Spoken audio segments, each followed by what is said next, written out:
Welcome, ladies and gentlemen, to tonight's late night Q&A with ZodWriter.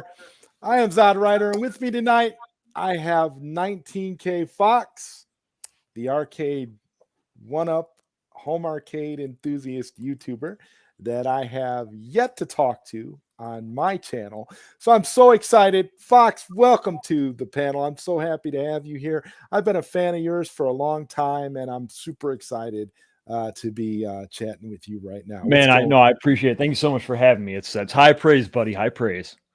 I've been seeing all the stuff you've been doing, all your arcade projects, all the things that you did. When you built your shelf, and I mean when you built your Aliens versus Predator, I was like, Fox is 100% legit. I mean, when you did that, I was like, okay, it's game over. Fox knows what he's doing. I mean, this is the real deal. Man, that project, I could tell, just like the project on your shirt, was a labor of love, man. And that's another thing that I really like that you do. You put out shirts of your projects, which I think is genius.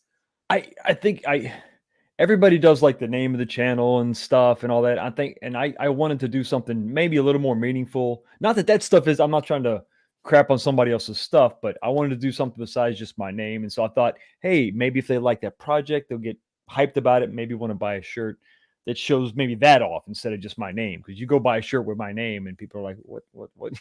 Who is that? What do you think? What is that? What is a 19K Fox? What does that mean? So. Exactly.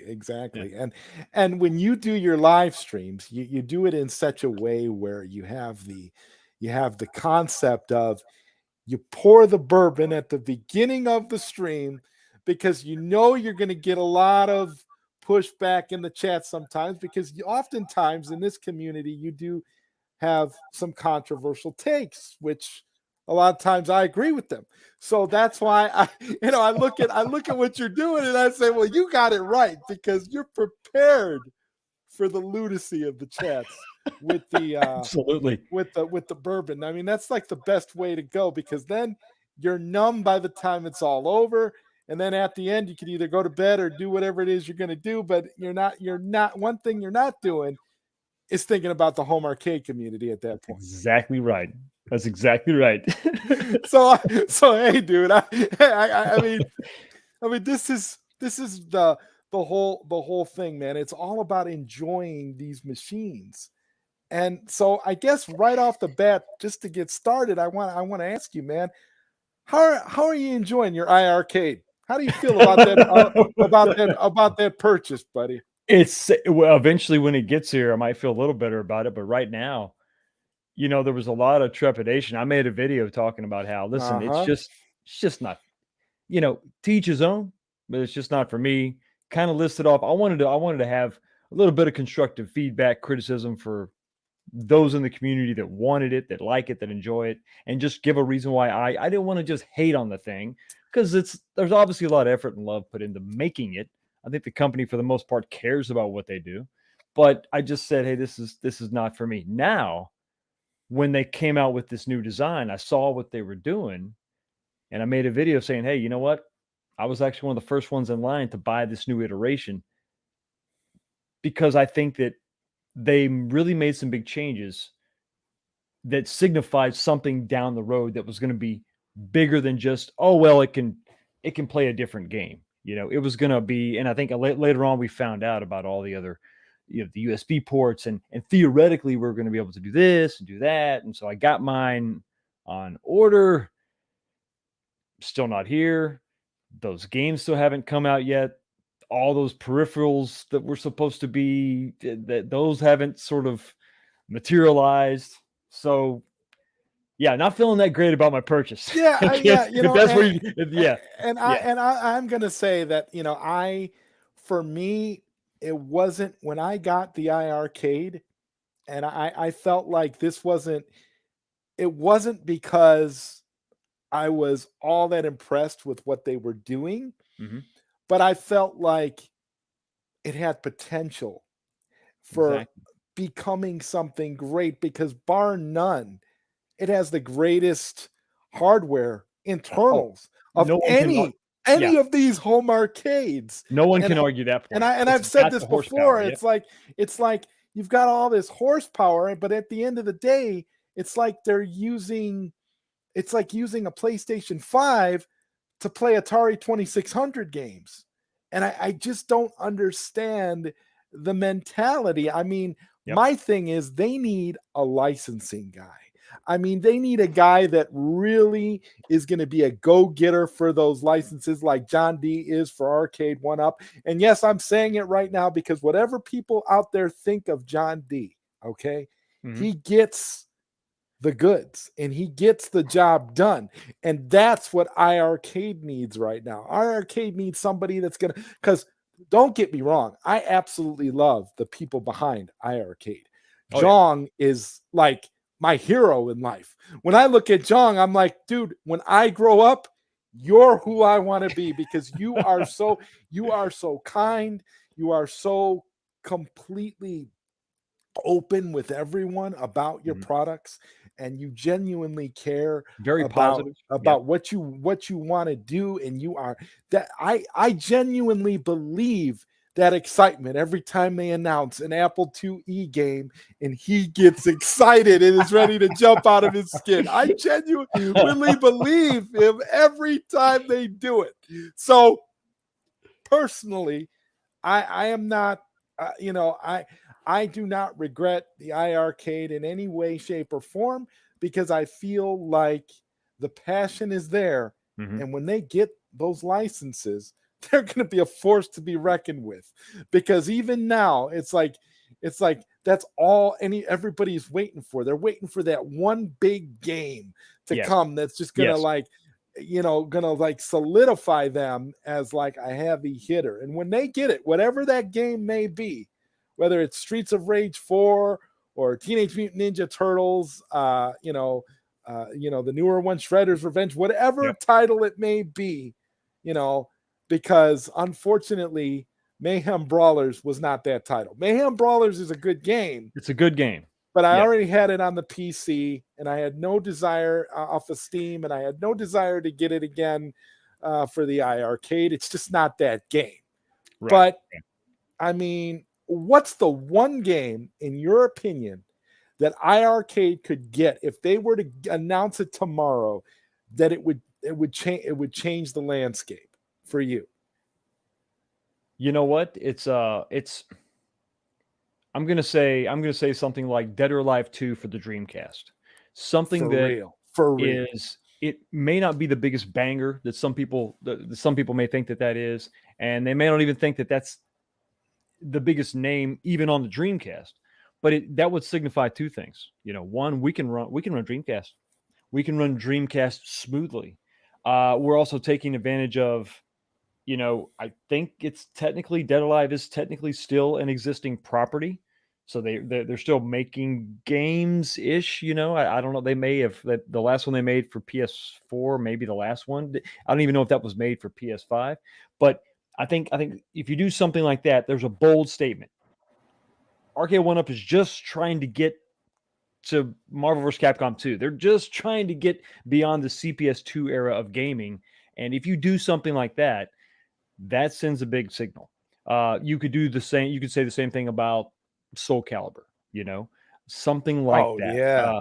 Something from that Dreamcast era that really is going to be a banger. It's going to have to be a fighting game because that's what they have control panel wise now. And then you branch out from there. But it's got to be something that requires a lot of processing power. So Arcade 1-Up couldn't just do it. And it's got to be something that's got some kind of name, some kind of tie, some kind of draw. And I think if they would go after a title like that, that could make a big statement. And then maybe open up a few more doors for them. I was also thinking about maybe Star Wars Trilogy through Sega. Oh, you kidding me? Star Wars Trilogy would be amazing. But they've got to show us that they can provide some good plug-in joysticks, spinners, trackballs, all that stuff. Because it's one thing to plug it in. Now, how do we actually attach it to the machine? That's exactly. A whole. So if it's like, hey, here you go to Glenn's retro show, get an awesome trackball. Great. Now you got to go over here and you got to buy a mount and then you got to do this and do that. And it's just if it's weird and cumbersome, that would hurt. But I think that if you go, I mean, Star Wars trilogy would be amazing. I mean, it would just be outstanding. And I think that the processing power is there. I think the screen aspect ratio is there. They went with if you go with these modern titles, and I've talked about this on my show before, Yes. the reason why we love arcade one-ups and iRarcades and all that, it's the aspect ratio. It's the roughly the same shape and height and all that. It's recreating that genuine arcade experience. With a new game, it's made for 16 by 9. So if we put it on a different screen, are we now detracting from that experience? We kind of are. So what do you do? Do you make a 16 by 9 machine? What do you do? I think that there's a case to be made for that. But there's so few of these modern games out there for iArcade, it's probably not worth it now. Yeah, it's probably not worth it now. And most people, and I kind of feel like most people that want to play the stuff that you and I are talking about have a decent enough PC that can play all those things. Because at the end of the day, that's all you really need. If you got a PC with an i7 core and some decent processing power, you can run all this stuff. You don't need it in a cabinet, and you can get fight sticks and controllers and different peripherals that you want. You don't have to go through all of this. And in fact, as you have shown us many times, you can build any cabinet you want to. Really, it's pretty not that big of a deal. I mean, so I think it's for me, it's at $500. That price point right there. It's like it used to be. It was $299, but you had to get a bunch of stuff. You weren't there yet, right? You had to get your riser and your lip marquee and all that. But if it's $500, it's tough for a modder, somebody to do that themselves. Because I got to go get the wood. Even I got the tools. Got to get the wood. Got to get the controls. Got to get the monitor. Got to get the Raspberry Pi or the computer, whatever. Then here's the kicker, Zod. It's the artwork is incredibly expensive to have. I mean, just print it out. I mean, I'll spend, easily $200 on a 3/4 scale cabinet just for the artwork itself, just for the artwork. So if you can pick up something from Arcade One-Up that's got the games you want on it for $500, it's almost a no-brainer. But now we're beyond that. Now it's $700. Now it's iArcade is $800 or $1,000. Now. So now it's gonna. What happens is it goes back to exactly what you just said, dude. I've got a laptop. I've got a PC at home.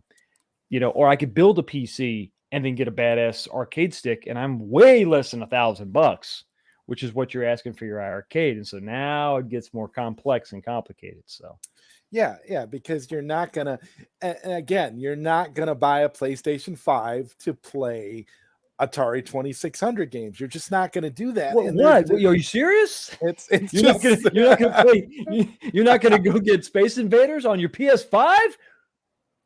No. Okay. So we're looking at this, and it's like we're not even telling iArcade to go after like a big property. We're telling them just get the Dreamcast version of Dead or Alive, and you'll be in good shape. Get some of these classic like Ikaruga, like classic Dreamcast shooters, and you'll be golden. People will, Power Stone. People will gravitate towards that, and iArcade should be able to swing that. And of course, I also said that because iArcade is basically a console in the form factor of an arcade, they should be getting console licenses. They should have access to the same type of collections that Xbox and PlayStation have. So when you see the Mortal Kombat collection for PlayStation 4, PlayStation 5, Xbox, you should be able to access that on an iArcade, because an iArcade is essentially just a console, just like they are. So I'm not understanding where the issue is that's preventing them really from dipping their toe in that arena, because I can understand not being able to compete with Arcade One-Up as far as licensing goes for actual arcade ROMs like Defender or or some of the Street Fighter stuff or whatever have you. But when it comes to consoleized collections, essentially these games are ported to whatever systems they're on. So again, look at Dragon's Lair. Dragon's Lair is a straight up port. It is not the same version that Arcade One-Up Mhm. is selling right now. It is a proper consoleized version for the iArcade. So I've never been able to understand why, if they could do that with Dragon's Lair, why they can't do that with other titles that may also exist on an iArcade, but they're not console ports. They're essentially, uh, you know, different versions for that particular, customized for that particular system. It's all about Right. porting, as far as I'm concerned. Well, So I think you're right there, and I think you look at probably what you said in the beginning of the stream is licensing because I mean, listen, think back to your PS2. How many compilations did they have? God, they had compilations of everything. SNK compilations. They had Street Fighter Alpha anthologies. You know, where you could have all your alphas. Just so much. Go back to all the arcade classics that they had on a single disc. You know, I mean, it's it's got to come down to licensing. Who can lock down what publishers' titles? That's it. Because we know an iArcade, like you just said, is a console. It's a very powerful console. So yes. I don't know why, at least in the very least, you couldn't get some of these compilations from back in the day. Yeah, and I keep talking, and I keep mentioning uh the um the Mortal Kombat collection for a Mhm. reason, and I'm gonna tell you why I think iArcade should be able to acquire Mortal Kombat, because I discovered something recently that was very disturbing to me, and I don't know what Arcade One Up's excuse for this is. I don't know why they've done this, but if you go into the EJB menu on any Arcade One Up released version of Mortal Kombat, from Mortal Kombat 1, Mhm. you will find that they use revision 4.0 of Mortal Kombat Mm. for their devices. And the reason why that is absolutely pathetic and garbage when it comes to a company like Arcade One Up is because we all know that the de facto version, the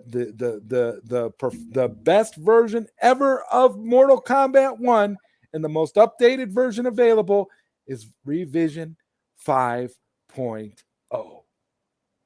So I don't know why Arcade One Up does this, but every single release that they've ever done, including the new Mhm. 30th anniversary version of Mortal Kombat, uses revision 4.0.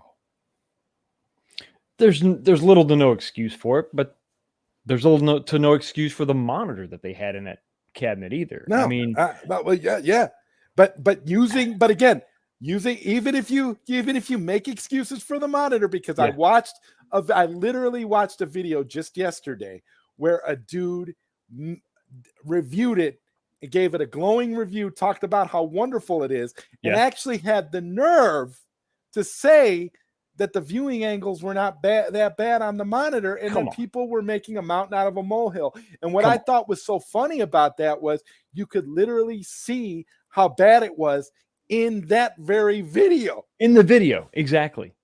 We do no service to Arcade One Up. If you're trying to shill for Arcade One Up, you're not doing them a service, and you sure as hell not doing a service to the people that watch your videos that try to figure out if this thing is worth buying.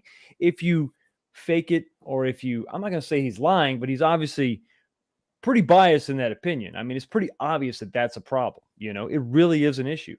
But I've gone back and forth on my channels, my channel, talking about what would what should they have done? What would be your path here? Should they have totally waited? Let's say the supply chain was the issue. Should they have stopped all production and waited until they got the monitor, or go ahead and kick it out, but kick it out at a discount? The problem now becomes, as we see that the Capcoms are coming with BOE monitors and they're the same price.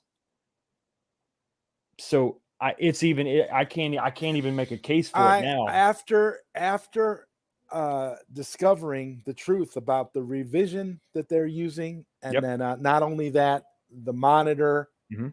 I have no sympathy for One Up whatsoever, because this makes me feel like Arcade One Up, at least in certain cases, does Sure. not care about quality control. They are not looking at their products. They don't actually care. And I wouldn't be surprised if the reason they're using revision 4.0 Mhm. was because they were able to get it a little bit cheaper than revision 5.0. Or maybe it'll run a little smoother. And so But instead of it upgrading the doesn't though. hardware, But it doesn't yeah, though. That's the thing. yeah, If you've been playing Mortal Kombat 1 as long as I have, and that is to say for all of my adult life, my teenage years, you know something is off. And here's the thing. For example, I got the countercade when it was $18, right? yeah, yeah, yeah. And I started, and I'm playing Mortal Kombat 1 because that's my favorite version of Mortal Kombat.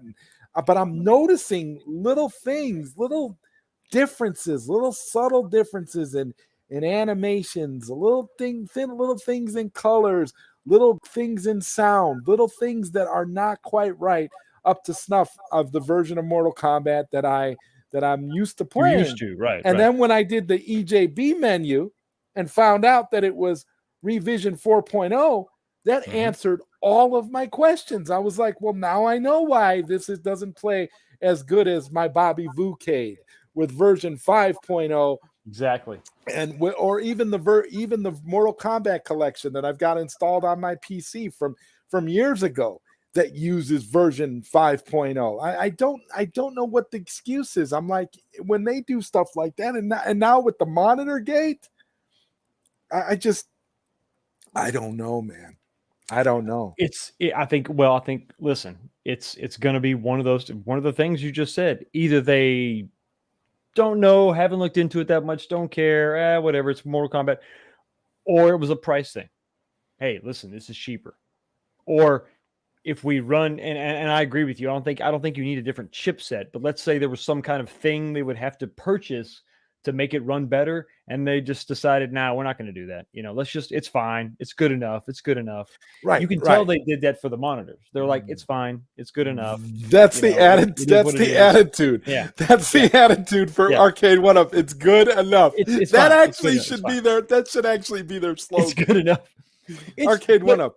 It's good But to enough. be fair, and listen, I have dogged them about marquees and build quality and weird stuff here and there. But I gotta say, this cabinet is the best looking cabinet of them all in some ways, in some aspects. It's the best looking monitor they've ever done. It was better than T2. Which Better. Which one are you talking about? The marquee for MK30th. Okay. It's clear. The colors marquee. are good. The blacks are black. Yeah, just the physical marquee itself.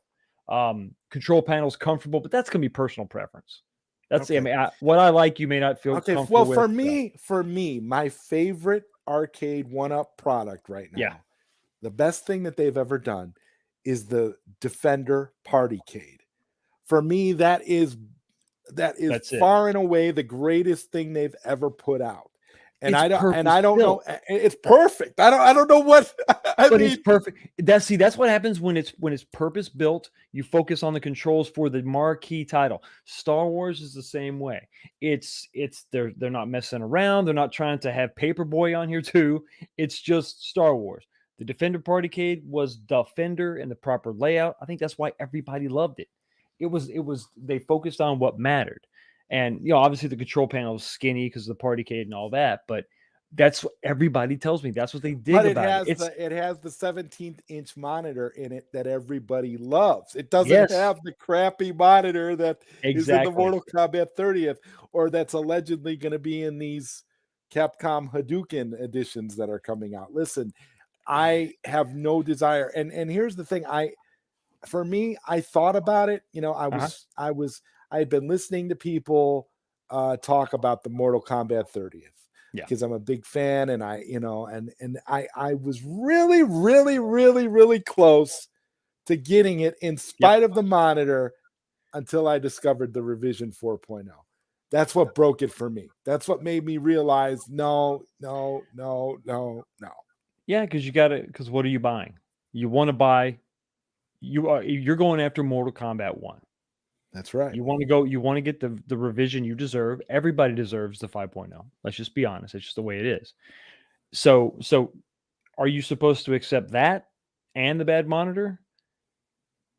you know, Yeah, yeah, no. and the lackluster controls. And I then the mean, lackluster controls and the wishy-washy online gameplay and the dead lobby. I mean, look, it's a lot to that's see. Yeah, that's where it is. It's yeah, like and so yeah, for me, the countercade was one thing because the yeah. countercade was It's a counterfeit. $18. Yeah, And yeah. it It's is the 18 thing. bucks. It's nothing. Yeah. I can look at the countercade and be like, well, I could use the countercade as a dedicated MK2. I don't Hmm. have to play MK1 on that countercade. And I've got, a Mortal Kombat themed arcade, so Hmm. I'm good. But it's just for me, it was just like, how do they get away with these kinds of things? How do they justify these types of clear quality control issues when Yep. you compare them with iArcade, Hmm. which has the greatest customer service, has quality control on a premium level. When I had my issue with the iArcade, the little snake that you connect to the back of the machine was defective, Okay. Okay. and so I wasn't able to plug it in. I had to plug it in directly and have the cord next to it because I needed a new. But when I contacted iArcade, emailed them about it, they got back to me right away and they knew exactly what my problem was. And they were like, we're going to send you, we'll send you out another snake. You should have it in a couple days. Within 3 days, I had it. I plugged it in, and everything has worked great ever Good to since. go. Yeah. So again, they're on top of what, and I've heard nothing but positive praise with how they deal with their customers when they have an issue. Whereas with Arcade One Up, you got a bad PCB, you're going to wait 6 months. Maybe they might have one in stock. Maybe they might send you another one, or maybe you might be out of luck. Yeah. But I mean, but this is what happened. I guess this is what happens when you get to the top of the mountain. You no longer care Yep. whether or not your customers are really happy. All that matters is, can you move these machines? Are you Yeah. doing enough to get these machines off of the Walmart shelves? Are you doing enough Hmm. to get people to buy these machines directly? Hmm. I think Arcade One Up has to. They're the only. Listen, they are the only ones that can change. That really can change the landscape. They can change people's perception of them. They got to work on this stuff. They got to do better. What's wrong with saying, hey, MK30th, we're going to bring it out to you, but we can't get the good BOE monitor. We just can't do it. We're going to be transparent. Here it is. But we're going to give it to you at a discount, or we're going to do something. You acknowledge it. But to have it sort of, we had to kind of follow breadcrumbs to even figure that out. That's not the way you do it.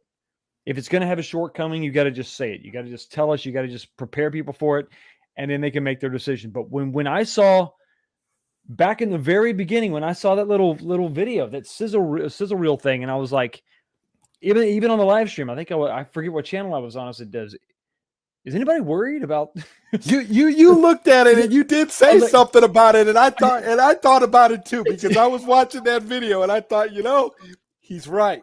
That's exactly what I'm talking about. How yeah, could you let something like that is a glaring issue that cannot be ignored no, out to the public in the introduction oh yeah, of the product? I oh yeah, mean, and yeah. I mean, I was like that, guys. That doesn't. Are you seeing what I'm seeing? And everybody, I think they just assumed that nah, it was studio lights. it was a There's studio, no it way. was a CGI Yeah, prototype that they yeah, just it's a drummed prototype. up. They've never downgraded their monitors. It's never going to happen. Sure enough, you get it and you see what you got. I mean, it was So horrible. so what's worse, Mortal Kombat or Golden Tee? They're the same as far as quality. They're pretty bad. It's probably worse on the Golden Tee only because of the physical size of it. It's more of a glaring issue. But well, let me take that back. It's worse in that aspect. But when you're talking about the MK30th, you have to stand off to the side, even if you're playing single player, right? You can't look at it dead on because you're first player, or second player, right? So you're off skew just a little bit. At least with Golden Tee, you're looking straight on and you're bowling, or you're playing golf. So the viewing angle is not good, but it's not as glaring as it was with the MK30th. But they're still build quality. They're equally horrible. I mean, they're equally bad. So what is it that in your estimation as a fan and as somebody who cares about these products and want these Mhm. products to be the best, what is it in your mind that keeps people coming back regardless of how poorly the product ultimately ends up being? If you've Like, been where do you draw the line? if you've been a full size arcade fan, and a lot of people in the community are, that's where this all came from. It's 2022. These games, most of them, the big names that we all knew, are 30 years old. 40 years old for some of the classics, right? 50 years old for some of those classics. They're getting harder to find. The PCBs are getting harder to find. The cabinets, the monitors, the upkeep is getting worse and worse and worse. It's just the expenses are going up.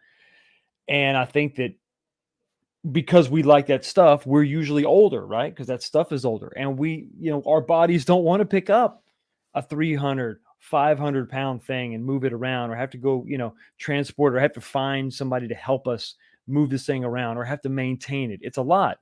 And I think that's where people just, we want convenience, right? We want what we want, but we want convenience. And it's so easy to pick it up, slap it together real quick, put it in a corner, and it replicates that feeling. It's not the same. It's not a one for one reproduction, but they get that feeling, that nostalgia, and they can do it on a much smaller scale, and it's much more manageable. I think people come back because they really want it. They really want the authenticity. They really want that experience. Um, and they know that RK One Up is compromised, just like all these other things that they are compromises. They just hope that for whatever reason that the pendulum is going to swing in their favor, and the compromises are all going to line up, and it's going to be exactly what they want.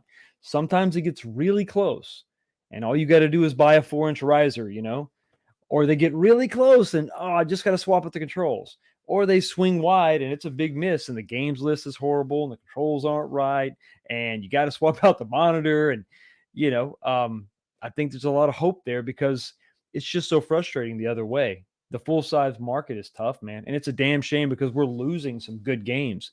you know uh Primal Rage, a game that a lot of people kind of pick on a little bit, but it's not really emulated correctly anywhere. And unless you can find that PCB and maintain that and keep it, I mean, it's gonna, that game could potentially die because it doesn't have a huge mass market appeal. So there's not a giant demand for it. So nobody's going to spend the resources to really try to reproduce those boards or salvage those cores, and it potentially could be lost forever. And if that's not your game, maybe it's no big deal. But there's a lot of other games out there that See, are and but like that's that. another game. That's another Yeah. game that could come to the iArcade. Yes. They could pick up that license for probably a song. I don't understand And why then they they don't. have a big disclaimer. Hey, only on iArcade, right?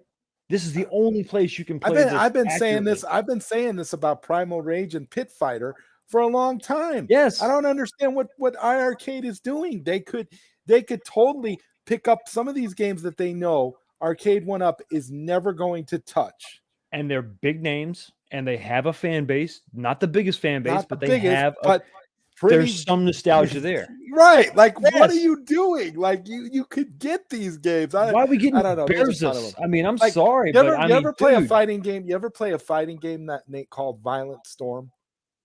It's a beat 'em up. it sounds so familiar. Why do You're a I guy. You're a guy. It's a side-scrolling beat 'em up, Yep, like kind of yep, like yep. Final Fight. It has real catchy music, Okay. and you're just a dude, beating up thugs all throughout. It's I it's must have pretty played it because I it's pretty remember that fun. It's name. kind of goofy and hilarious. I love it. Yeah. That's another game I would just love to see on iArcade, but I don't know. Uh, DC, our sheriff says, "Hey, there's what do you think about what David Zaslav said about on at that earning call?" I'm super excited about that. I definitely am looking forward to, uh, what we have in store in terms of DC in the future, because I was totally in support of them getting rid of stuff that didn't real that they knew wasn't going to make money. If it's not going to make money, get rid of it. There's no need to bother. And I got a $4.99 super chat from Steps Gaming, and Steps Gaming says, "Can't wait to see the ZodWriter on Laundromat Wars Takeover 2 Saturday night. 19K Fox was the first one-up mod video Salute. I ever watched." Thank you, Steps Gaming. Much love to you. I am looking forward to being there this Saturday. I cannot wait. And yes, Fox. Yeah, I mean your modding videos, and like I've said this before, are legendary to me, because I love every single one of them, and I look forward to them more than you will ever imagine. Like I said, your Aliens versus Predator for me was like one of the greatest things, because I love that game and I would love to see that game.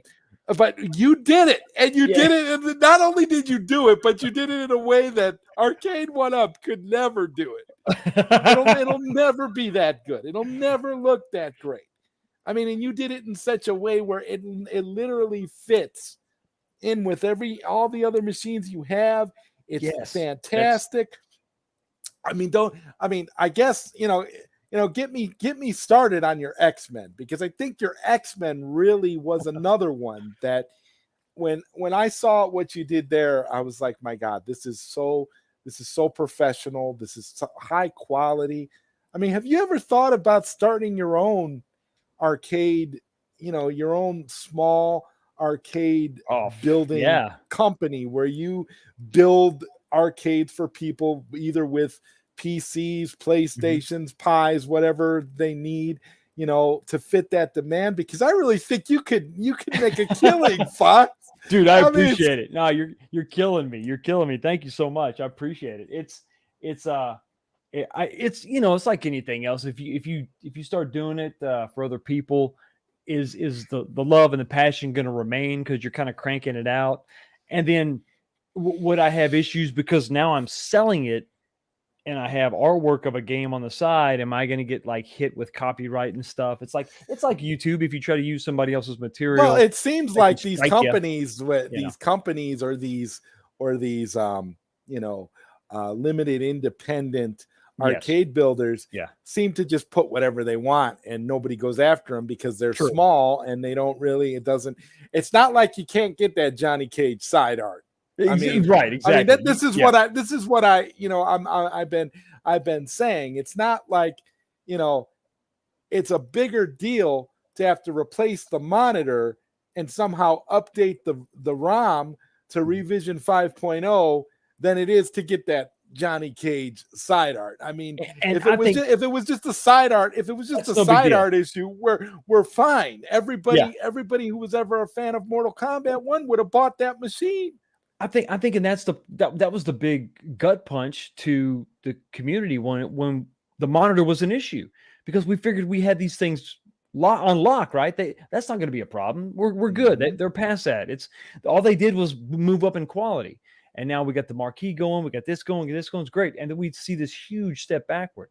And it's like, now that I think now people are like, well, what's the next one going to have? There's a lot of there was a bigger step back than I think that they want to admit. I mean, if BOE is standard moving forward, they're never going to go back. They got to get out front with that, guarantee people straight up, this is it. So, is that coffee that you're drinking? It is coffee. Yeah, it is coffee. I'm drinking an energy drink, a Monster. I absolutely adore that picture. Her picture. Phenomenal. She's definitely awesome, and she's been appearing at a lot of my streams, and I'm happy to have her here. Every time, awesome. I would imagine, yeah. Awesome. Yes. Yes. 19-inch Fox Fan Club says, "Oh my God, it's him." What the hell's going on? And Davilia says, "That's really me." Well, I'm sure it is. I don't question when people come in and not at all. They have their avatars. I don't question. Only time I question it is if it's a cartoon, because we don't know. We're But sure you're not a cartoon. I mean, we're sure pretty you're sure not you're a not a cartoon, cartoon. I right? mean, I guess maybe you could Pretty be, sure. but I don't know. But again, getting back to again your Mhm, your fine work that you've done for building these machines.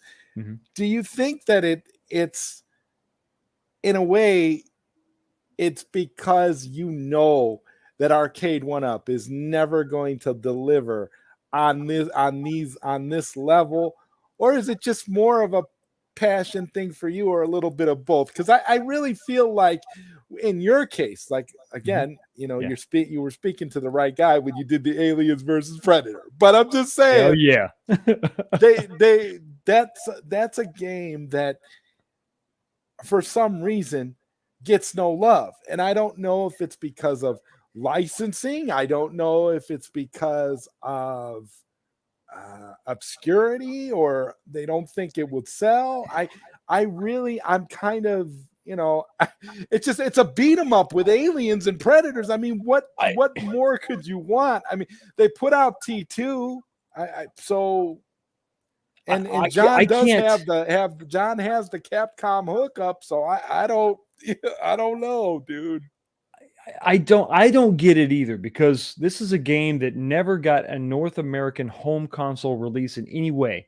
The only thing I could find legit release was the arcade stick that I had to buy. I had to import that from the UK to get it in so that I Oh could yeah, have a, yeah, I know that so Capcom thing, yeah, that fighting stick. That's how I got that the 16 monstrosity. games and that on there. That was the only way I could get it in a legit way. Because I mean, I have the ROMs, I can play it on my PSP, but I wanted to do it in a way that people at home could replicate it, right? Um, so I don't know if it's like a North American deal or what. I don't know why the hell we can't get that. It was based on a script of a proposed sequel that obviously never happened, right? It's an incredible fun. It's got great music. It's got great visuals. It's not just your standard scrolling beat 'em up, as you would probably be able to attest. Things like when you drop your weapon, your move set pretty much changes. That's right. It's crazy. Lieutenant Kurosawa, I think, or I forget what her name is. Kurosawa, yes, Yeah, absolutely. so when she's really interesting. She's fast. Usually, like the girl is usually fast in video games, right? She's quick, but she's weak. When she loses a weapon, she becomes a freaking ninja. I mean, she can jump back and forth between enemies, kicking them and stay midair. I mean, there's all these little bitty details and things. The predators, when they drop their weapon, their move set changes. All of it is so. It's got an interesting story. It's a great looking game. So that was the real reason why I wanted to just do it. I wasn't going to wait around for Arcade One Up to make it. I wanted to do it because I Well, didn't know if I it mean, was ever going to happen. especially when you knew you could do it. Yeah, like, because Exactly. when it formed in your head, hey, I could make this machine. You know what? I'm gonna get your T-shirt with that Aliens versus Oh, Predator thank you if so it's much. still available. Because It is. honestly, It is. I love the way the way that machine turned out. Like Thank you so much. you did that, and I was super impressed. And then you did a Sega Genesis one, I did. Yeah. which my god, man, I mean, if I see, I really feel like growing up you and I would have been best friends, Dude, hell yeah. because I'm looking at what you did and I'm like, man, that's one of those things that like that everybody should have. I Everybody. saw there was I believe it was Retro Ralph that did some sort of a video Mhm. from some kind of expo where there was actually a company Yes, I saw that same video. Yep. doing that Mhm. with classic consoles like the Sega Genesis or the NES or the Yep. TurboGrafx Yep. 16. And it amazes me how, for example, if you look at the Mhm. Sega Genesis definitely, okay, is a home was a home arcade system for the time. I Yeah, mean, absolutely was. no doubt Yep. about it. There were games. I said this before that Contra game that came out, that Hardcore. Yeah. Hardcore, Yeah. was literally the greatest arcade game to never appear in an arcade.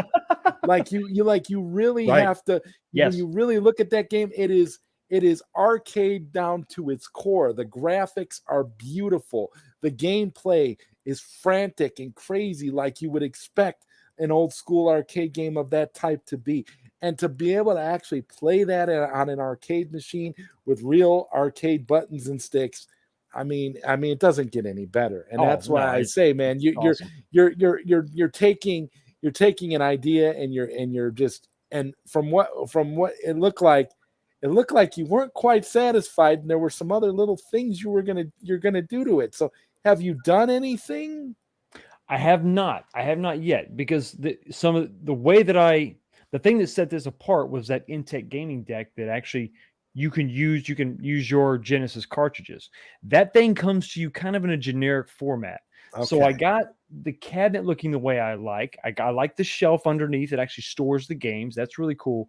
But that deck is coming out. The artwork has got to be changed. It's got to be different, and it's got to be right to match the rest of it. So the artwork on that is going to change, but I think that's probably it. Maybe a different marquee. I wasn't quite happy with the artwork, the way that sort of turned out. So maybe change that up a little bit, because it's got to be right. Yeah, I agree. It's got to be right, and you got to be happy with it. And it's Sega Genesis, so it's going to be kick ass no matter what. You got to do it I mean, justice. you've done it.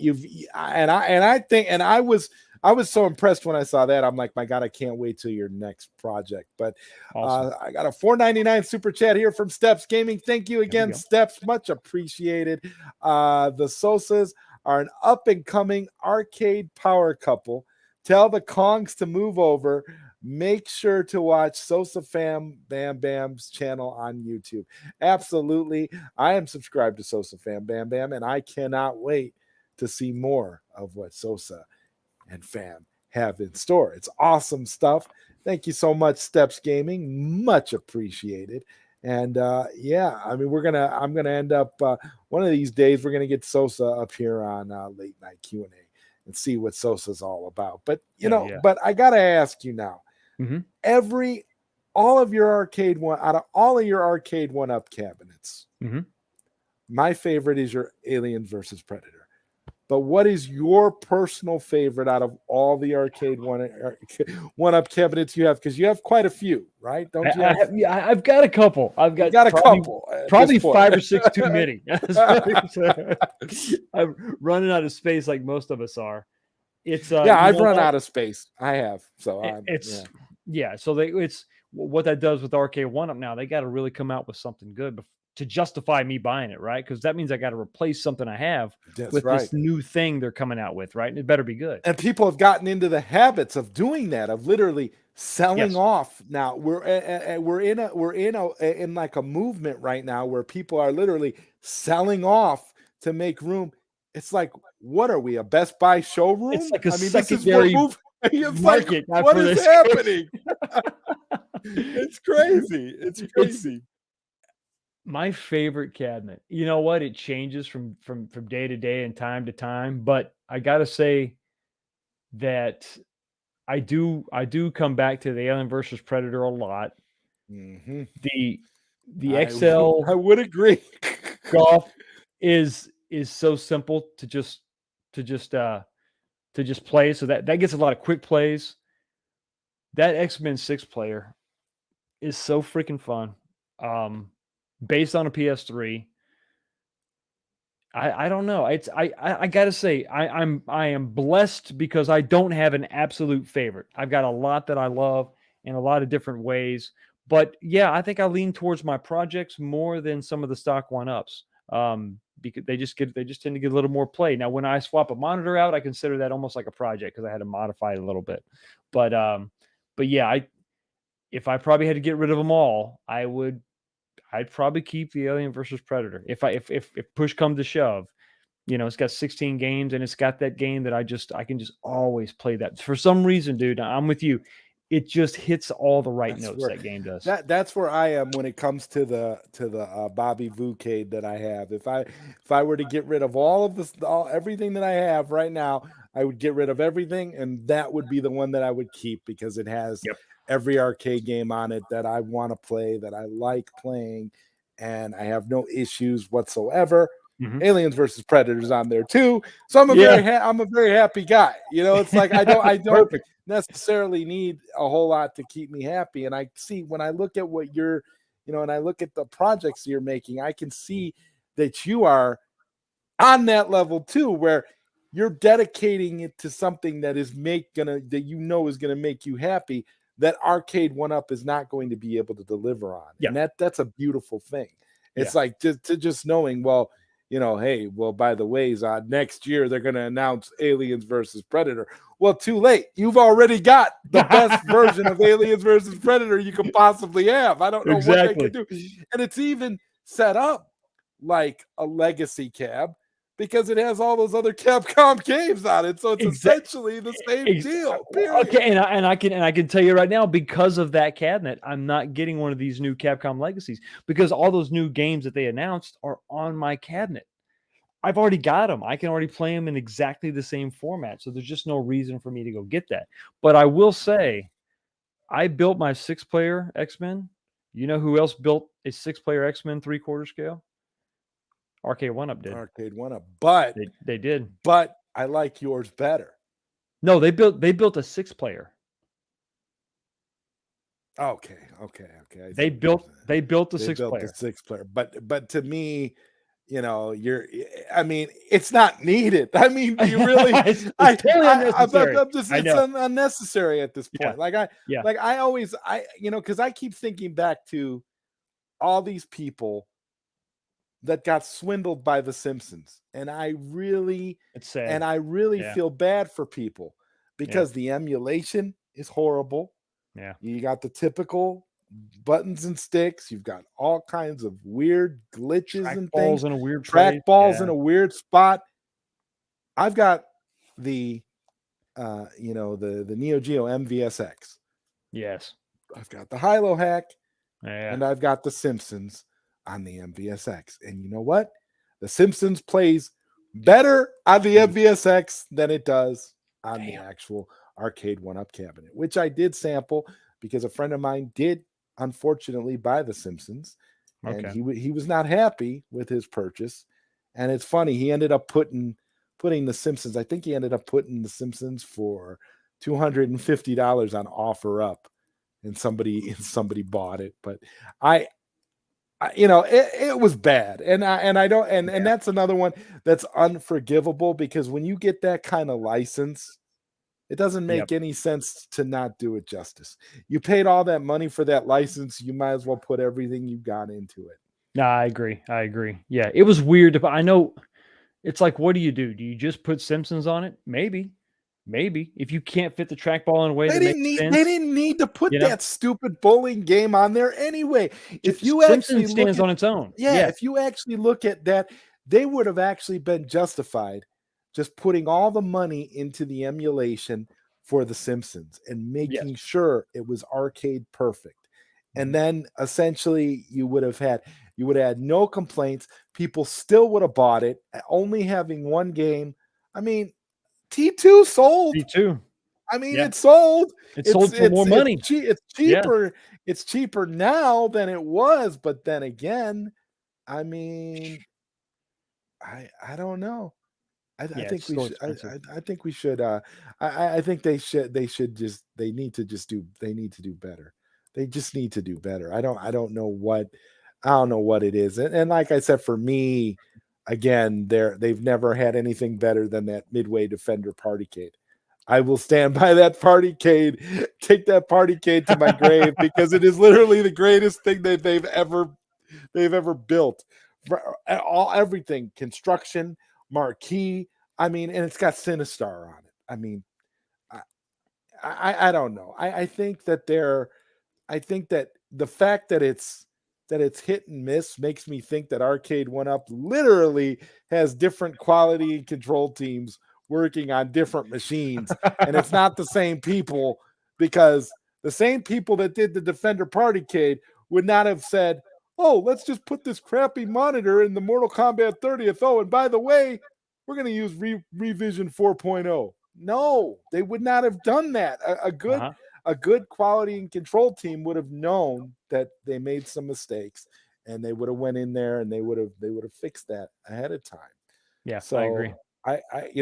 And here Lord Koj says Primal Rage Wow, didn't know. Yeah, Primal Rage is a fun game. I enjoyed it. It's cool. I had it on the back in the day. I had it on the 3DO.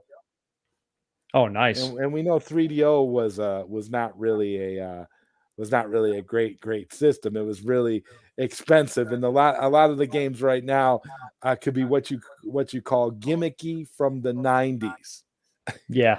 You know, they're Yeah. very gimmicky games. They had a lot of full motion video games on that system because full motion video was all the rage back in the day. That was the future. Remember, that was supposed to be the wave. Yeah. Right. Right. Yeah. Live Actual actors people on a acting. set, Yeah. actual Yeah. people. Like, if I want that, I'll just watch a movie. But okay.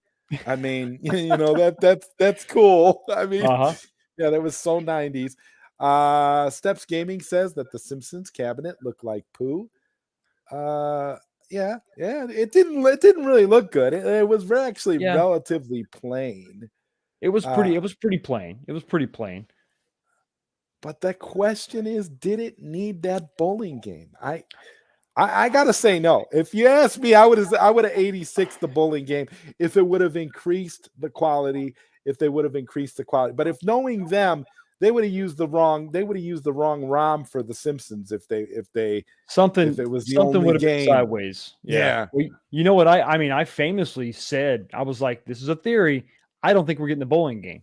This thing got delayed, and then we had that leak in the Canadian Best Buy listing for the Ninja Turtles cabinet that was coming out at the same time with all those other games on it, like Vendetta, right? I thought, okay, here's what's going to happen. They can't get the bowling emulation right, and they can't get the trackball where it needs to be. So my theory was this: they're going to nix that, and we're going to get those games that were on the Turtles cabinet. They're going to put that on the Simpsons cabinet because it was all Konami. Yes. Wash your hands of it, Konami. good to go. Yeah. Konami. Hello. I mean, my Yeah, God, they should have listened to you. That's what I'm saying. I was hoping I was going to be right. Vendetta. Vendetta is the perfect arcade game to put on a Metamorpho cabinet like on that. that. Oh I my mean, God. come on. Oh my God. Konami has put out so many great games. Even the game I was talking about earlier, Violent Storm, was from Konami, of course. Yes. And Konami is if they've put out so many diehard classics. Just great. I just Great don't game. understand the lack of respect. I mean, you didn't need and Mike Hawk, what's up, Mike? Good to see you. Says true, but bowling is the only part that I revisit. Maybe they could have sold me 2 cabs. Hello, by the way. Hello to you, sir.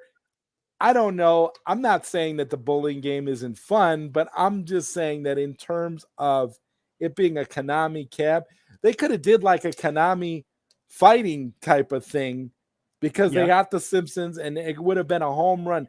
More people would have bought it if they would have had a few of those other side scrolling beat 'em ups. I mean, guarantee they took the chance on Golden Tee, which was kind of a chance because it wasn't exactly what people were looking for. They were going after that like pool table crowd.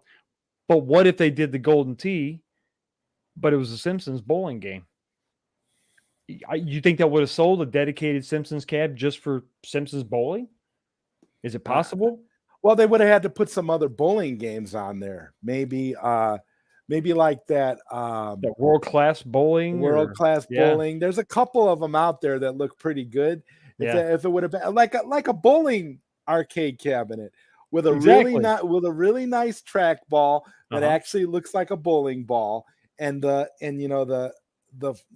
interior, the floor of the control panel would have been like a the lane itself. Yeah. A bowling lane. Yeah. Yeah. And you could really sell something like that. I think so. People would get that because I mean, hell, I used to love playing that Capcom bowling game. Oh hell yeah! I can't believe we haven't got Capcom bowling either. I mean, that's another with one. The Capcom ties with all the legacies that they keep putting out, right? No Capcom bowling, but yet you know why? Because they'd have to put that crappy trackball in there again, and everybody would complain. Yeah. Where are you going to put it? Oh, it's not in the right place. Steps Gaming says they didn't put the love into MK30th that they needed to. No, they didn't. And once again, I will remind you, revision 4.0. Just saying. Just saying. I mean, hey, to me, that's a deal breaker. To console fanboy, that should be a deal breaker too, because Mortal Kombat 1 is his game.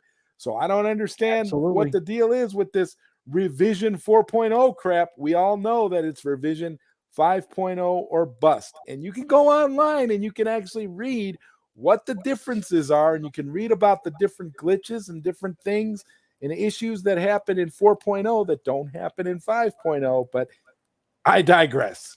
Arcade One Up does what they got to do, right? Everybody is giving love to Console Fanboy. It's glorious. Of Okay. course. And Joey posted, okay, what is that? I don't know. We got some people in here now. And Steps Gaming says, One Up does Capcom right. I don't understand why Capcom gets all the best stuff and others don't. That being said, I'm a Capcom shill, so I am okay with it. Well, I will add one little caveat to that I think 19K Fox would agree with me on. No Aliens versus Predator is a deal breaker at this point. Absolutely. And the game with these legacies. They come out with one more legacy, Cab, and they don't have Aliens versus Predator on it. Forget it. Just forget it. I'm done. There's no reason. It's just like that recent Capcom fighting games collection that came out for consoles and for PC. It's got Red Earth on it. But not Red Earth. AVP. Red Earth, but no AVP. Yeah. And why hasn't Red Earth appeared on any cabinets? I don't know. That's a great CPS3 game. It's unique. It's different. Yeah. Put it out there. Unbelievable. And then we have, thank God, I've got the great Bobby Vu in the chat, clean like a mother. Yeah. I love Bobby Vu 100%. Bobby Vu made me the greatest Mortal Kombat bar top of all time. I love Bobby Vu. Incredible craftsman. Great stuff. Yeah, you talk about a craftsman. It's like this is exactly what I'm talking about. We've got so many talented people in this community who build things and do things justice on levels that you will never see from Arcade One Up, either because they don't have the licensing to do it or they don't care to do it. Now, I've always looked at it like this. If you have the licensing, you can pretty much do whatever you want within reason. So there's nothing stopping them from doing an authentic, an authentic Simpsons cab with the correct emulation. There's nothing stopping them from doing an authentic Mortal Kombat cab that has revision 5.0, but they choose to cut corners.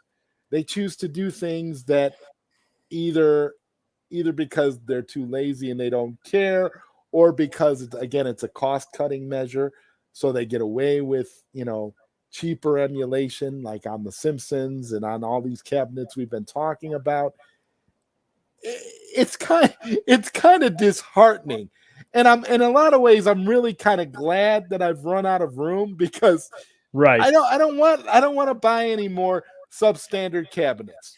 I'm very happy with the stuff that I have, and I think that you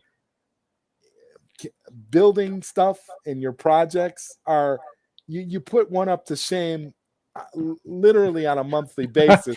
So I don't know what they're doing. I don't know why they don't listen. I don't know why any of these companies haven't hired Bobby Vu yet. Absolutely. I don't know why the products that you're making are not being at least considered. Why they're not calling you up and being like, Fox, we liked your idea for Aliens versus Predator. Maybe we can do another Capcom Legacy and do a Alien versus Predator themed cabinet. I would love it. But no, I haven't gotten that call yet. No. But my problem is they would probably do it in the form of like the midway shape. Yes. Which again, it bothers me. Why are you doing that? You don't have to. If you have to do that, just do the big blue shape again, and just with different artwork. What's the problem? I thought that was the point with the big blue, is that the big blue was it was a standard shape. All you had to do was change that one sticker on the side, and that's it. And you could keep on rocking, But I don't know. I guess they've abandoned big blue. We're not going to see that anymore. And now we're going with this shape. I mean, you got to think that cuts into their profit too, to constantly retool to a different shape. I mean, Yeah, I mean, it's what do they just? I'm wondering, do they just order these like shapes, carved in like bulk, and they've got so many of these yeah. shells that they have to use Mhm. this, and that's why they have to. They can only do so many, for example, of Big Blue, and then they have to switch to this new shape I guess, because this or new they, shape becomes standard. yeah. I Or don't know. I don't get it. I don't either. I guess I think what they need to do is really commit. For a long time, we had the little, the shark fin, the dorsal fin shape, and they had all the cabinets in that, and that was just what they went with. They've changed it up, and I think that first legacy was a misstep. So they needed to course correct, and maybe they'll stick with this for a little while, and then, they can maybe give us what we want. But yeah, constantly retooling your shops to come up with new shapes is expensive. It's difficult, and you know, does that affect maybe the game selections that we get? And maybe we spent so much money, we got to fall back on more Pac-Man, more Street Fighter. It gets a little old after a while. So hopefully they can settle down. This is the shape we kind of have, and we stick with for a while, and we focus back on game diversity. Change it up. Give us some deep cuts. Give us What's your some weird favorite stuff. shape? What's your favorite shape that they've put out, Fox? You know what? I think I like, for fighting games, I like the new shape because of the comfort level. Um, Big Blue was pretty cool, but it was uncomfortable to play for me. I like that original style they had with the shark fin shape. I thought that was fine for the generic sort of multi-cab look they were going for. But as far as authenticity goes and everything, I keep coming back to Star Wars. I know that's sort of specific to Star Wars. I'm gonna second that. I think Star Yeah, Wars. I think they did a wonderful job with Star Wars as well, because absolutely. that was before they started cutting all the corners. That was that was And when that they was, were actually invested in making a yeah, quality product. man, it was before the Wi-Fi, it was before all the other stuff they were trying to do, it was Right. before headphone jacks. It was just, let's just make a good game, and here it is, and that's the end of it. But it's a Yeah. really good shape. It's a really Yeah. good shape. But so, I mean, so far, like I said, I'm digging the comfort level. I'm digging the overall shape of the new the legacies. Um, so we'll see. But they're probably going to have a 4-player version of that. What's that deck going to look like? I'm curious to see about that. I'm thinking, I don't know. I really have not seen, so I don't know. But I'm thinking we're going to see that same shape with a 4-player cat, or for a control power panel for the new Blitz cab is coming out. That's what I think. I don't know. I really don't know. I haven't Okay. seen Well, pictures. thank you for bringing up Yeah. Blitz, because Blitz was a topic I wanted to cover with you. Oh, perfect. I actually, it's actually, yeah, the perfect transition. You know, I like Blitz, but I like Blitz in its later iterations that we got for like PlayStation 2, and like where we got Blitz the League, and we got on Mhm. PSP where we got Blitz, where they embraced the fact that they're to be fictional, and they allowed you to Go kind of crazy. go Yeah. crazy, and where they actually literally had, when a player would get hurt on the sidelines, the coach would literally inject them with drugs to get them to like hulk up. And it was Yeah. beautiful. Like to me, that's what Blitz should be. So Yes. all this controversy surrounding late hits and all kinds of other nonsense and stuff. Well, they probably won't have the NFL players. They probably won't even have the teams. They probably won't have. To me, it's like, do you not have other ways to play NFL Blitz at this Mhm. point? Do you really need it as a cab? This is the question. And this is really what, like what you and I were talking about earlier. When does it get to a point where I don't need it in a cab anymore? I can play it on a 50-inch screen. I can Mhm. play it on a Yep. handheld. I can play it on whatever. Do I really need, it to be a dedicated cabinet, especially if I know that Arcade One Up is not going to get it right, and they're not going to have the licenses to this, that, or the other. They're not going to have late hits. If you don't have late hits or the NFL license, then what's the point? You might as well, if you're not going to adapt the PlayStation 2 game, or you're not going to give us, a version that comes out later that doesn't use the NFL, then why are you even bothering? And I guess that's my main question to you. What do you think about all this, and where do you stand as far as Blitz as a franchise? What is the difference between Blitz and Madden? Madden is more of a simulation. Madden is more of a recreation of the game itself. That was not Blitz. Blitz was funny, over the top, crazy.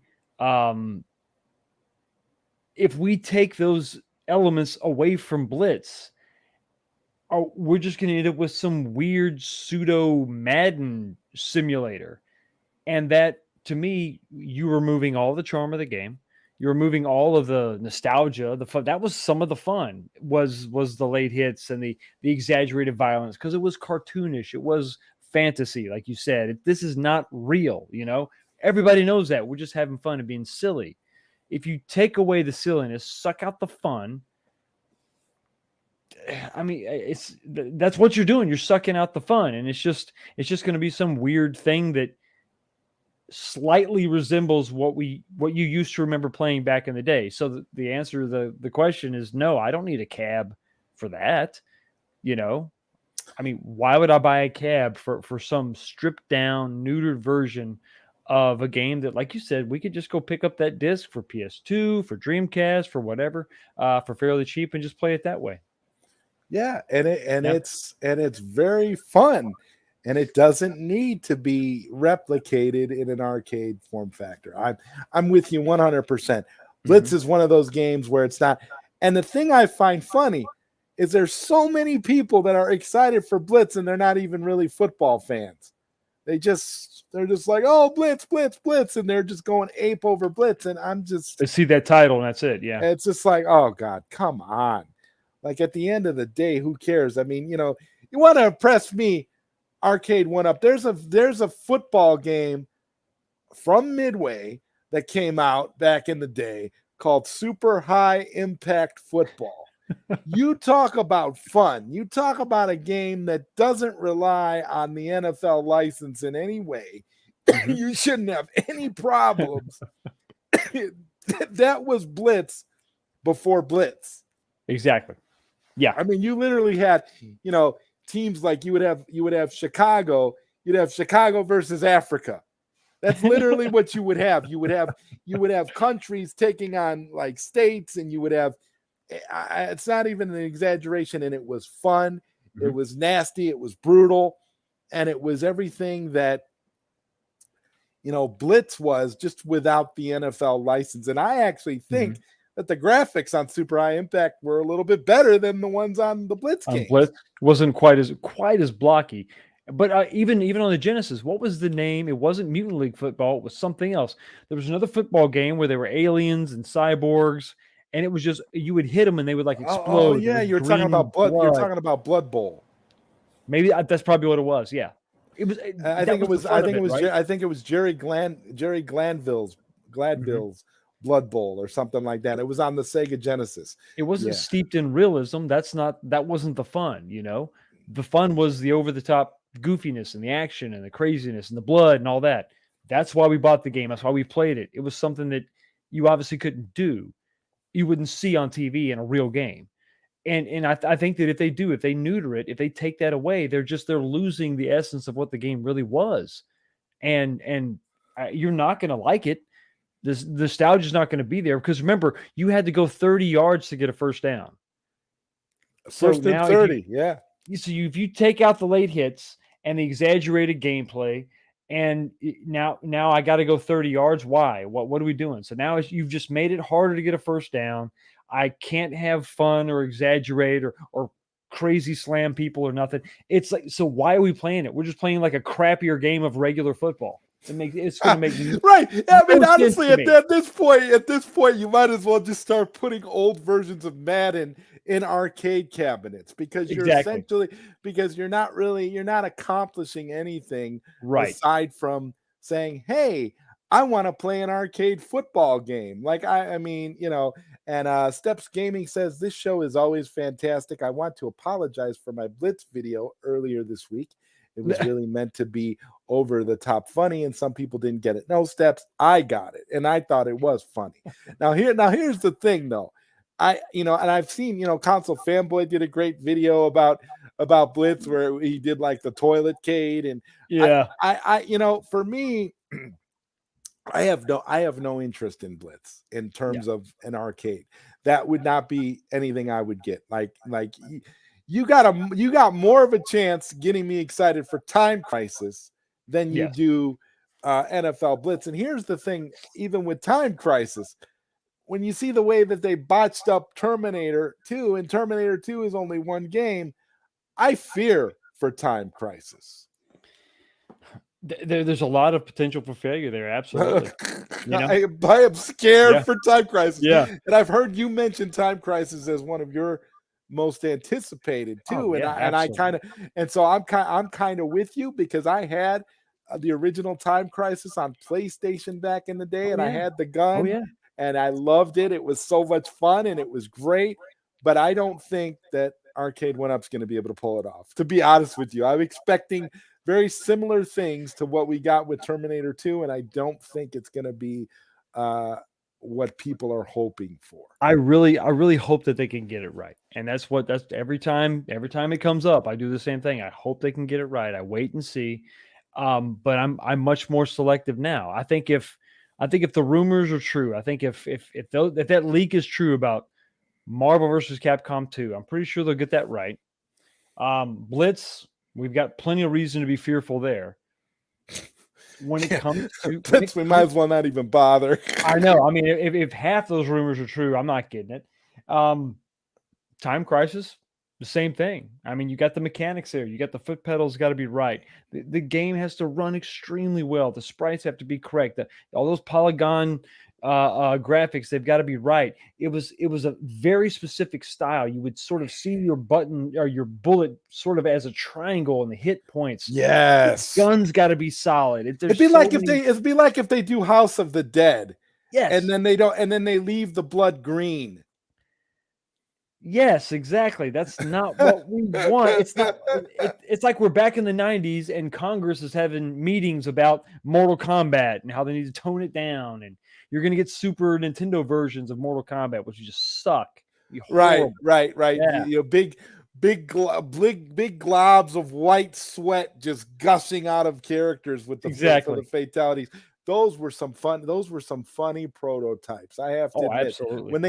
when the magazines were showing the prototypes for Mortal Kombat 2, and they didn't know if they were going to be able to show the blood, so you've seen all these gobs of like white just gushing out of everywhere. It's like okay, all the characters are just orgasming everywhere. That's all it is. That's all it is, people. Nothing to see here. It's fine. That's way better than blood, right? Yeah, it's all better. It's way everything is better than blood. Show people maiming each other and killing people in all sorts of vicious ways, but don't show the blood. Just no blood. It's fine. Just no blood. Yes, Sean, I do believe that Ray Fisher's coming back as Cyborg. I do. We are just, we're at the mercy of Arcade 1-Up with these machines now, Fox. We're running out of space, and we're sitting here saying, I hope they do this. I hope they do that. If they even do half of what we think they're going to do here, we're not getting this. So what cabinet are you most optimistic about that you know of that's in the pipeline? I hear a lot of people talking about Marvel versus Capcom 2. I know Steps Gaming is said that's a day one for her. I don't know, because again, I have the Dreamcast version of Marvel versus Capcom 2, and I'm very happy with it. So I don't really, to me, I'm not really all that confident that it's necessarily going to be worth getting a dedicated cabinet. But then again, who knows? Maybe the online lobbies will be something. But that's going to be really cool to check out. I think that if you're looking at the games that are leaked, what do I have the most confidence in? Probably. It's crazy to say, but it probably is Marvel versus Capcom 2, because they've done that before, right? The whole fighting game, the whole lobbies, they've got that formula down. There's nothing really exotic there. You kind of know what you're going to get when you get a Capcom fighting game from Arcade 1-Up. They're all pretty much the same, really. So it gets weird when we talk about Blitz, not because of the 4-player control panel. They've done that before. Not because of the shape. The shape's probably going to be really good, even if they stick with the current 4-player layout. Well, at least it would be a midway shape. Midway shape, which would make sense for a Blitz. midway cabinet. But my concern comes from the rumors of the game being all weird and messed up and edited. So I got some concerns there. Time Crisis, there's a whole slew of concerns there. There's a ton of different ways they could mess that up. So I think the only one I feel pretty solid about is actually the long shot, and that's Marvel versus Capcom 2, because if they do it, all they have to focus on is the ROM, because everything else they kind of got damn near pre-built. Everything else exists. The layout is there 100%. So it's just a matter of getting that game to run correctly. That's really the only challenge. Everything else they've done. Yeah, and I really don't think that they'll have problems with that per se, because they were able to do Killer Instinct, which is something I never thought they would. I never thought they could do that one either. Yeah, exactly. I mean, you want to talk about a game that is notoriously difficult to run, even on high-end PCs. We're talking about Killer Instinct.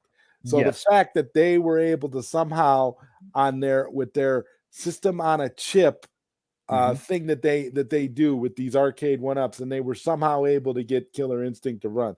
That's pretty miraculous. But I think that speaks more to the talents of the people over at Code Mystics than anything else, because I don't know how they got that thing to run at full speed with the chipset that Arcade 1-Up is currently working with. But then again, that's where I think we might have problems with Time Crisis. But who knows? They might just what I think they might do. They might just do like some sort of port of the PlayStation ROM. I guess anything's possible. We won't know for sure because really, I mean, you could run PlayStation on a potato. So really, if you could get that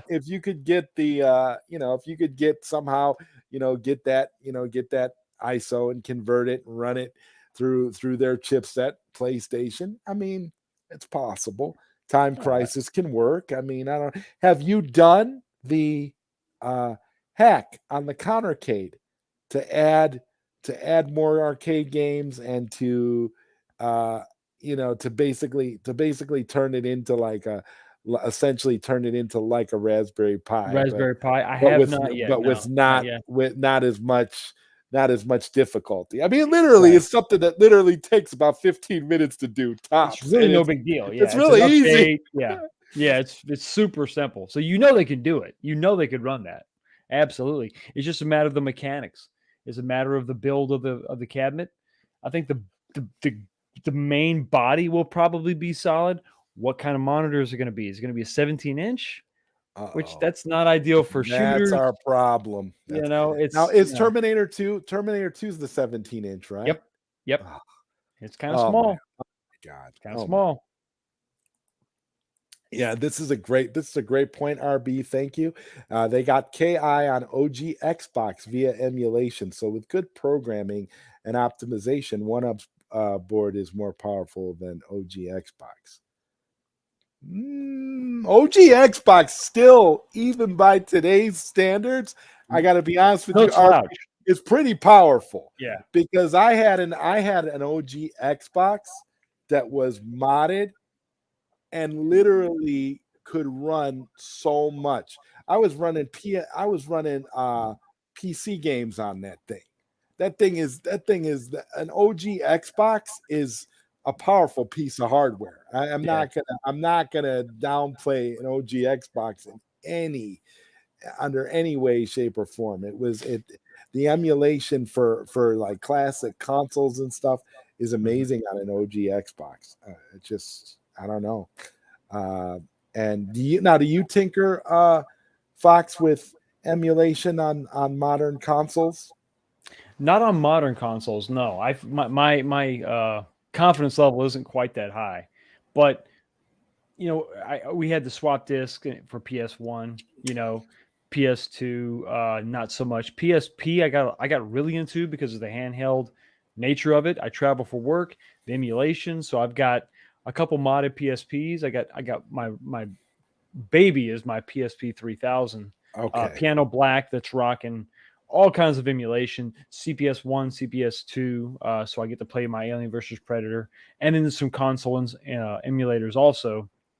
And then I took my PSP Go, and then I burned a bunch. I took all my PSP disc, made ISOs, and put it on there. So I've got a library of games. That's Um, beautiful. That's yeah, great. it's so Are nice. you now? Are you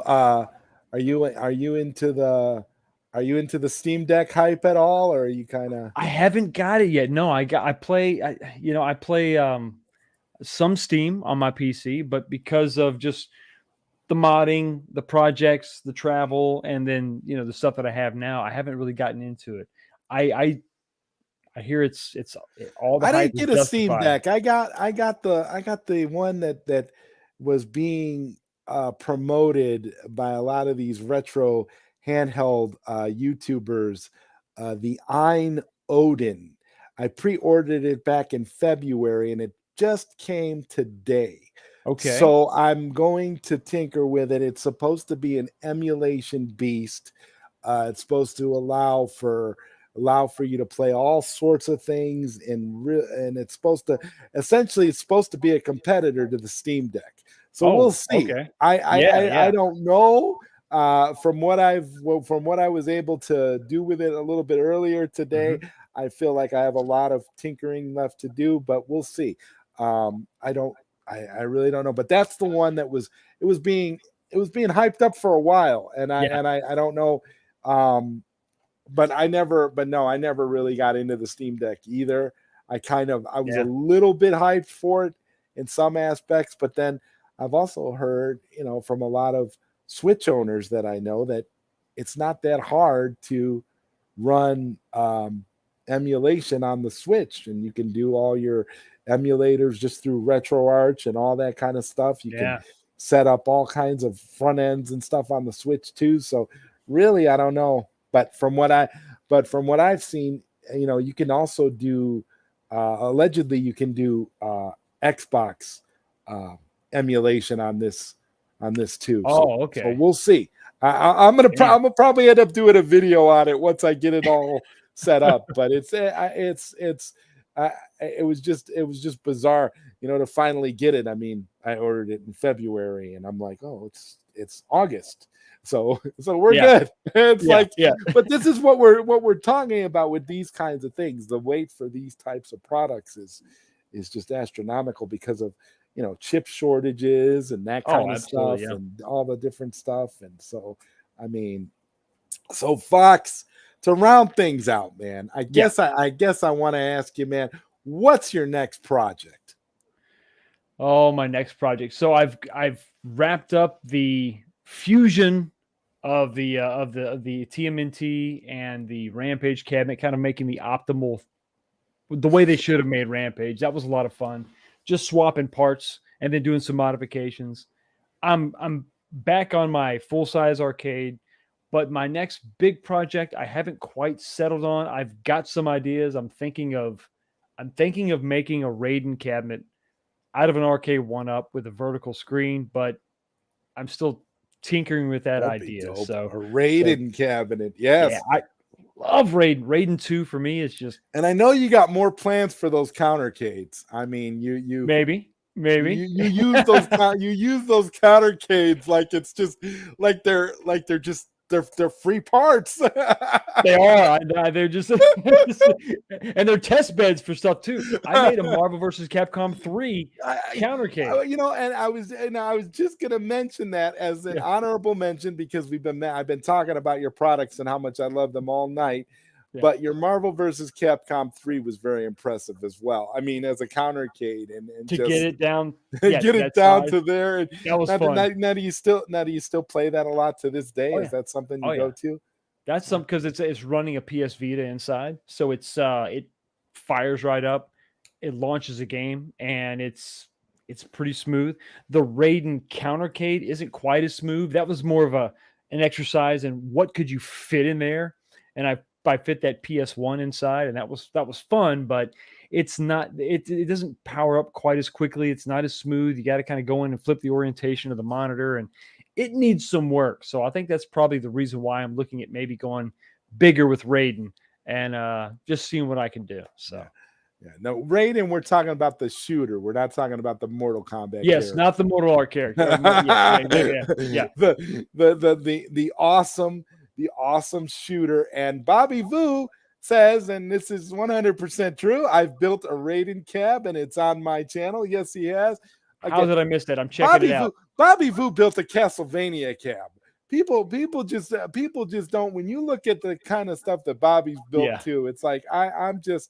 Like I said, so many talented people in this community. I'm just in awe every time I get to talk to you guys, man. And Fox, thank you again, sir. Thank you so much for coming on tonight, man. I appreciate this, dude. I'm gonna get that shirt with the Aliens versus Predator. That's a beautiful project. Again, you should be very proud of all the cabinets you've built. I'm excited to see what you're gonna do next, man. I mean, I get excited when you start doing the stuff with the shelves and the lights and the LED lights. I'm like, okay, I'm cool. This is awesome.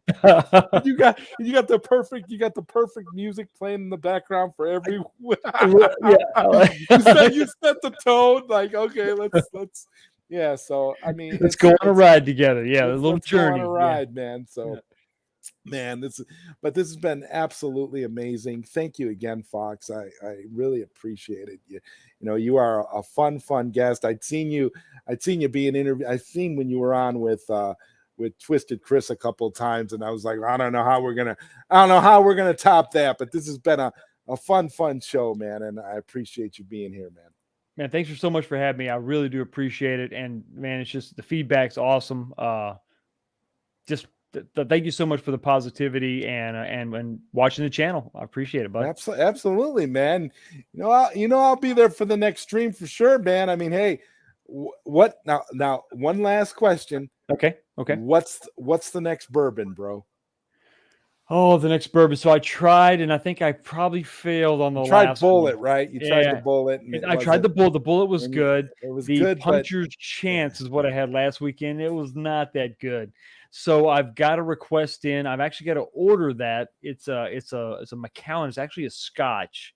So that may be a couple weeks out. But for anybody who's interested in getting into bourbon or whatever, if you want to just have something nice, you can drink over the rocks. You're going to definitely want Jefferson's, the small batch. It's the cheapest stuff that Jefferson makes. It's not cheap, but it's very drinkable, very smooth. So that's always something I can go back to. Okay, cool. Great. Lovely people in your chat too. I look forward to it. Yeah, the chat's been fun tonight. A lot of wild conversation. I appreciate you guys in the chat. Thank you again, everybody, for being here. I'll see you next week for more. And definitely, if you're not already subscribed to 19K Fox, please definitely do so. Fox is awesome. We'll have to do this again, man. Thank you again. Hell yeah. And see you next time. Good night, everybody.